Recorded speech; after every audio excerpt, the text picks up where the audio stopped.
അലീന ശരണ്യയെ വിളിച്ചിട്ട് പറയുന്നുണ്ട്, ഞാൻ ഇന്ന് അങ്ങോട്ട് വരുന്നുണ്ട് നിന്നെ കാണാൻ, നീ അവിടെ ഉണ്ടാവില്ലേ എന്നൊക്കെ ചോദിക്കുന്നുണ്ട്. അത് കേട്ടതും ശരണ്യയ്ക്ക് ഒരുപാട് സന്തോഷമാവുന്നുണ്ട്. ചേച്ചി ഇങ്ങോട്ട് വന്നോളൂ, ഞാൻ ഇവിടെ തന്നെ ഉണ്ട്, വേഗം വരണേ എന്നൊക്കെ പറയുന്നുണ്ട്. അങ്ങനെ അലീന പോയി ബാലചന്ദ്രൻ്റെ അടുത്ത് ചോദിക്കുന്നുണ്ട്, ശരണ്യയുടെ വീട്ടിലേക്കൊന്ന് പോകണം, അവളുടെ പഠിത്തത്തെ കാര്യത്തെക്കുറിച്ചൊക്കെ സംസാരിക്കണം, ഞാൻ ഇവിടുന്ന് പോകുന്ന കാര്യമൊക്കെ പറഞ്ഞിട്ടുണ്ടായിരുന്നു, അപ്പോൾ ഒന്നുകൂടി അവളുടെ അടുത്ത് സംസാരിക്കാനുണ്ട് എന്നൊക്കെ പറയുന്നുണ്ട്. ബാലചന്ദ്രൻ്റെ അടുത്ത് പറയുന്നുണ്ട്, അവളുടെ പഠിത്തത്തിൻ്റെ കാര്യം അച്ഛൻ ശ്രദ്ധിക്കണം, ഞാൻ ഇവിടുന്ന് പോയാലും അത് മറക്കരുത് എന്നൊക്കെ പറഞ്ഞിട്ട് ഓർമ്മപ്പെടുത്തുകയൊക്കെ ചെയ്യുന്നുണ്ട്. അപ്പോൾ ബാലചന്ദ്രൻ പറഞ്ഞു, അതെല്ലാം ഞാൻ നോക്കിക്കോളാം, നീ ഒന്നുകൊണ്ടും പേടിക്കണ്ട എന്നൊക്കെ പറയുന്നുണ്ട് അവർ തമ്മിൽ.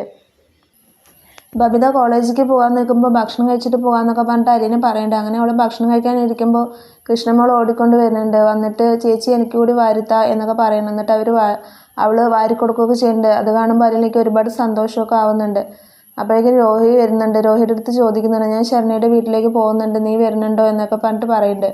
അപ്പോൾ എനിക്കിന്ന് ഫ്രഷേഴ്സ് ഡേ ആണ്, അതുകൊണ്ട് പോകണം, അപ്പോൾ ഉച്ച കഴിഞ്ഞിട്ട് ഇറങ്ങാം എന്നൊക്കെ പറയുന്നുണ്ട്. അപ്പോൾ അത് പറ്റില്ല, എനിക്ക് നാളെ പോകാനൊന്നും ടൈം കിട്ടില്ല, അപ്പോൾ ഇന്ന് തന്നെ എനിക്ക് പോകേണ്ട കാര്യമുണ്ട്, ഞാൻ പോയിട്ട് വരാമെന്ന് പറഞ്ഞിട്ട് അങ്ങനെ ശരണ്യയുടെ വീട്ടിലേക്ക് പോകുന്നുണ്ട്. ശരണ്യയുടെ വീട്ടിൽ പോയതും എല്ലാവർക്കും അലീന വന്നതും അവളുടെ അമ്മയ്ക്കും എല്ലാവർക്കും സന്തോഷമാവുന്നുണ്ട്. അങ്ങനെ അവൾക്ക് ഭക്ഷണമൊക്കെ ഉണ്ടാക്കി കൊടുക്കുന്നുണ്ട്. അപ്പോൾ ഭക്ഷണമൊക്കെ നന്നായിട്ടുണ്ട് എന്നൊക്കെ പറഞ്ഞിട്ട് അലീന പറയുന്നത്. അപ്പോൾ ഞാൻ നാളെ ഇവിടുന്ന് പോകണമെന്ന് പറയാണ്.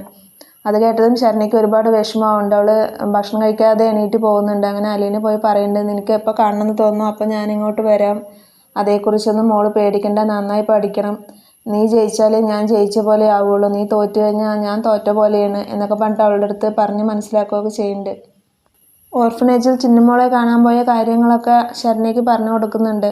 അവളുടെ ചിന്നുമോളുടെ ഫോട്ടോസും കാര്യങ്ങളൊക്കെ ശരണ്യയ്ക്ക് കാണിച്ചു കൊടുക്കുകയാണ്. അപ്പോൾ ഇന്നത്തെ എപ്പിസോഡ് ഇത്രയേ ഉള്ളൂ. Thank you for watching my video.